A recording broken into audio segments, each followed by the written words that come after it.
Welcome to Democracy Now!, democracynow.org, The War and Peace Report. I'm Amy Goodman.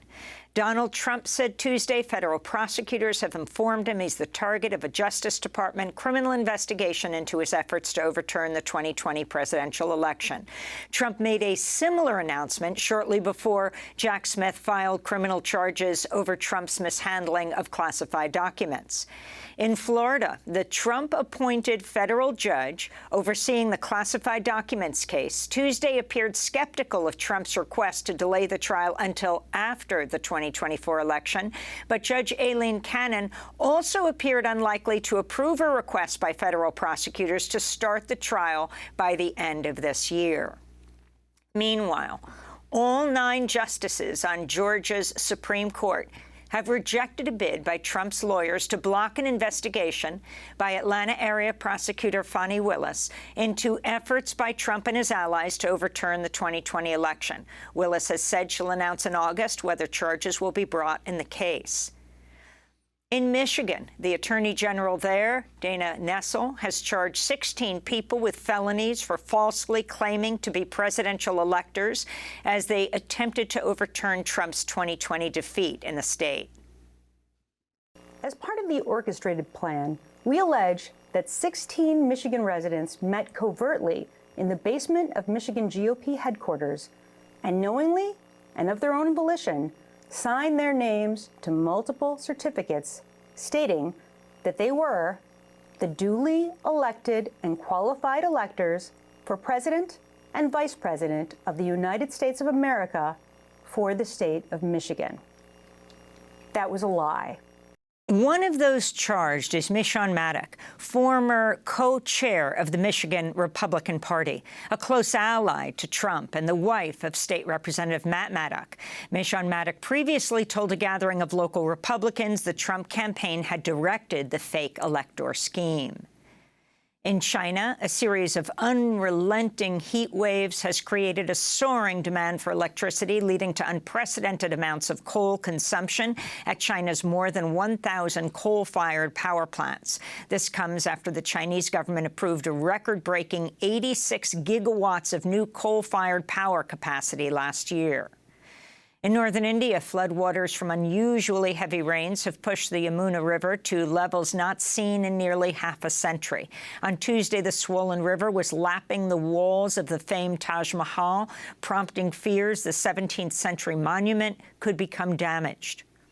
In Iran, a combination of heat and humidity this week pushed the heat index at the Persian Gulf International Airport to 152 degrees Fahrenheit, with the dew point over 90%. That's close to the limit of what the human body can survive. Meanwhile, Europe is still sweltering. On Tuesday, Rome reached 107 degrees Fahrenheit, or nearly 42 degrees Celsius, while other Italian cities also shattered all-time temperature records. Some hospitals reported their highest number of daily admissions since the worst days of the COVID-19 pandemic. In Greece, the European Union sending water bombers and hundreds of firefighters and soldiers to battle wildfires that erupted around Athens. More wildfires are burning in Spain, Turkey, and Switzerland. Here in the United States, more than 58 million people are enduring triple-digit temperatures this week, with forecasters warning a massive heat dome will remain fixed in southwestern and southern states. In Louisiana, the ACLU filed an emergency plea with a federal court this week, asking for the transfer of children incarcerated at the notorious Angola prison. Advocates say the child prisoners, who are mostly black, were locked in windowless cells without air conditioning around the clock in the prison's former death row, as the heat index inside Angola topped 130 degrees Fahrenheit. In Texas, officials directed by Republican Governor Greg Abbott to apprehend asylum seekers at the southern border were ordered to push small children and nursing babies back into the Rio Grande to deny water to migrants, even in the sweltering heat. That's according to the Houston Chronicle, which obtained an email written by a Texas Public Safety Department agent calling for policy changes. The trooper, Nicholas Wingate, calls for the removal of barrels barrels wrapped in razor wire placed in the Rio Grande River to stop migrants from crossing the river, writing to his colleagues, quote, "This is nothing but an inhumane trap in high water and low visibility." He describes two incidents from last month where a 4-year-old migrant girl and a pregnant woman having a miscarriage were found with severe injuries as they crashed into the barbed wire barrels while crossing the river. The young girl had also passed out from heat exhaustion. Wingate also wrote a migrant mother and one of her children drowned in the Rio Grande in early July, and that the woman's other child was never found. Those drownings were never officially reported. In Sudan, the UN reports 200,000 people have been displaced just in the past week as fighting rages between the army and the paramilitary Rapid Support Forces, or RSF. In the 4 months since the conflict erupted, some 2.6 million people have been internally displaced and over 730,000 have fled Sudan. Survivors of the 2003 genocide in Darfur say the targeting of the Masalit people in today's conflict resembles the ethnic cleansing suffered in the region 20 years ago. The International Criminal Court launched an investigation last week into possible war crimes and crimes against humanity in Darfur. This is ICC prosecutor Karim Khan. We are, by any analysis, not on the precipice of a human catastrophe, but in the very midst of one. It is occurring. And it's my analysis and my prayer and advice that we must act urgently, collectively, to protect the most vulnerable. In other news about the International Criminal Court, South Africa has said Russian President Vladimir Putin will not attend this year's BRICS summit.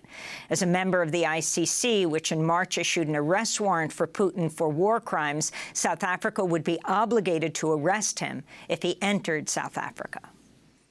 Syrian news outlets are reporting 2 Syrian soldiers were injured earlier today as Israel's military launched airstrikes around the capital, Damascus. The Syrian Observatory for Human Rights says the assault, which targeted military sites and warehouses operated by Hezbollah fighters from Lebanon, was the 20th such attack by Israel this year inside Syria. In Palestine, the Red Crescent Society says it's begun equipping first responders with helmets and bulletproof vests amidst a surge in attacks on medical workers by Israeli forces and settlers in occupied East Jerusalem and the West Bank. The Red Crescent says there have been nearly 200 incidents targeting staff and ambulances so far this year, more than triple the rate seen over the same period last year. Meanwhile, the Israeli human rights group Peace Now, Shalom Achshav, reports Israel's far-right government has approved 13,000 new housing units in illegal settlements in the West Bank, the highest rate of construction since Peace Now began tracking settlements over a decade ago. In Israel, tens of thousands of protesters flooded the streets of cities nationwide Tuesday for the 28th consecutive week of protests against plans by the far-right government of Benjamin Netanyahu to gut Israel's judiciary. A final vote on the measure could come as soon as early next week. President Biden welcomed Israeli President Isaac Herzog to Washington, D.C. Tuesday, pledging U.S. support to Israel despite rising violence and human rights abuses against Palestinians and the continued expansion of illegal settlements in occupied East Jerusalem and the West Bank. Herzog spoke to reporters outside the White House after meeting President Biden in the Oval Office. And we discussed thus many issues, including the Iranian nuclear threat and the operations by Hezbollah to flare up the region, as well as our ironclad alliance on security, including the ability to build regional cooperation and move forward on the Circle of Peace. President Herzog will address a joint session of Congress today. Some progressive Democrats are planning to boycott the speech to protest Israel's treatment of Palestinians. Among those skipping the address are New York's Alexandria Ocasio-Cortez and the first 2 Muslim women elected to Congress, Minnesota's Ilhan Omar and Michigan's Rashida Tlaib, who's Palestinian-American. On Tuesday, members of the House of Representatives voted 412-9 in favor of a resolution proclaiming Israel's not a racist or apartheid state. The vote was hastily organized after Seattle Congressmember Pramila Jayapal, who heads the Congressional Progressive Caucus, called Israel a racist state in public remarks this weekend. After facing criticism, Congressmember Jayapal later clarified that her comments were directed at the extreme right-wing government of Prime Minister Benjamin Netanyahu. Activists in Western Sahara are calling for solidarity from Palestinian rights groups after Israeli Prime Minister Benjamin Netanyahu Monday formally recognized Morocco's claims of sovereignty over the Northwest African territory. Israel becomes the second country in the world to do so after Donald Trump tweeted U.S. recognition in December 2020. Morocco's occupied Western Sahara since 1975 in defiance of the United Nations and international law. Over the past 4 decades, thousands of Western Sahara's indigenous people, the Sahrawi, have been tortured, imprisoned, killed, and disappeared while resisting the Moroccan occupation. Speaking with Middle East Eye, Western Sahara-based activist Mohammed al-Baikam said, quote, Morocco relies on the same tools and methods as Israel in suppressing the Palestinians, occupying them, displacing them from their land, robbing them of their wealth, and controlling them, he said. Thailand's constitutional court has suspended lawmaker Pita Limjaroenrat, a top candidate for prime minister, after his liberal Move Forward party garnered the most support in May's national elections. Pita failed to secure the position of prime minister last week after being voted down by the Senate, which was appointed after a military coup in 2014. He's pledged to reform the military and the all-powerful Thai monarchy. He addressed his fellow lawmakers earlier today following a suspension. I think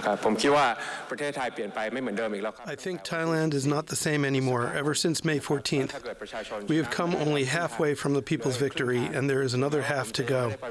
As I can no longer perform my duties, I would like to ask fellow members of Parliament to continue to look after the people. And in a victory for criminal justice reform, the Illinois Supreme Court has ruled in favor of legislation abolishing the state's cash bail system. The 5-2 ruling overturned a decision by a lower court from last December, deeming the Pretrial Fairness Act unconstitutional. Illinois judges will no longer require people charged with a crime to post bail in order to be released from jail as they await trial, unless they're considered a threat to the public or likely to flee. The policy is expected to go into effect in September. In a statement, the Illinois Network for Pretrial Justice said, quote, Black people have been disproportionately impacted by wealth-based jailing.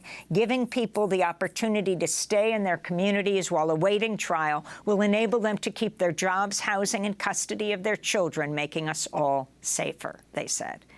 And those are some of the headlines. This is Democracy Now!, democracynow.org.